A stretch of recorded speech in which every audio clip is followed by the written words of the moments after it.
want you to be concerned about your next door neighbor. Do you know your next door neighbor? True love is love that causes us pain, that hurts, and yet brings us joy. That is why we must pray to God and ask Him to give us the courage to love. One of the realities we're all called to go through is to move from repulsion to compassion and from compassion to wonderment. There is thing you can do, but I cannot, and there is thing I can, but you cannot. So, let us make something beautiful for God. We interfere with God's plans when we push in someone or something else not suitable for us. Be strict with yourself, and then be very strict with what you are receiving from the outside. Give the world the best you have, and it may never be enough. Give the world the best you've got anyway. I know I am touching the living body of Christ in the broken bodies of the hungry and the suffering. We ourselves feel that what we are doing is just a drop in the ocean, but the ocean would be less because of that missing drop. Never worry about numbers. Help one person at a time, and always start with the person nearest you. Spread love everywhere you go. Let no one ever come to you without leaving happier. Go out into the world today and love the people you meet. Let your presence light new light in the hearts of people. Whenever you share love with others, you'll notice the peace that comes to you and to them.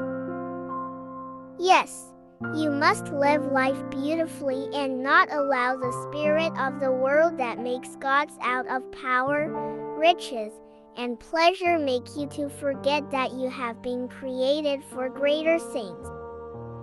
Joy is prayer. Joy is strength.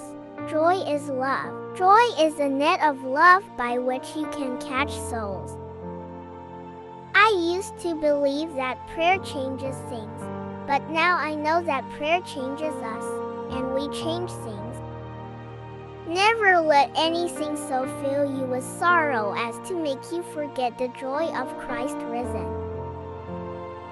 I have found the paradox that if you love until it hurts, there can be no more hurt, only more love.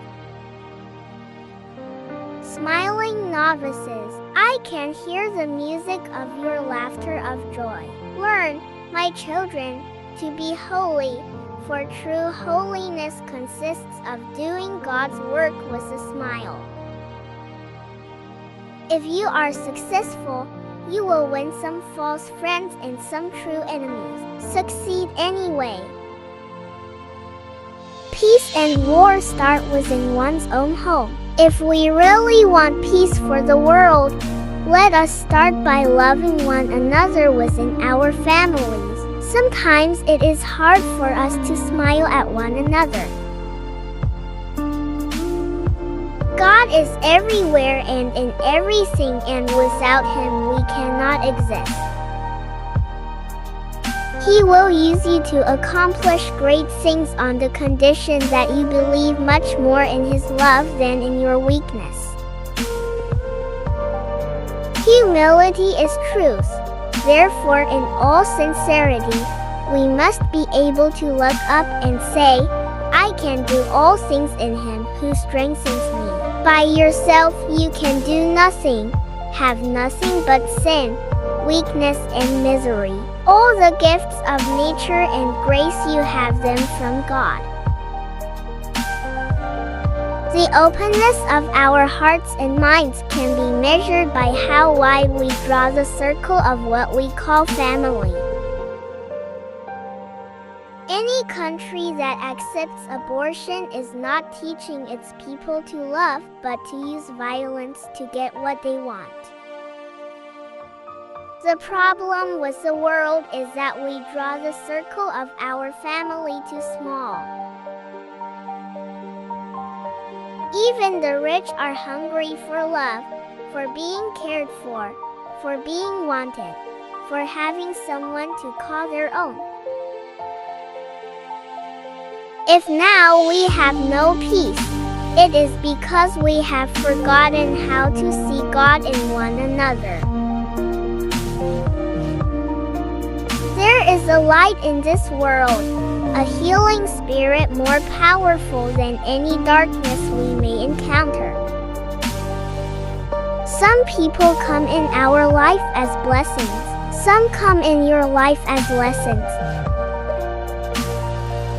If you are humble, nothing will touch you, neither praise nor disgrace, because you know what you are.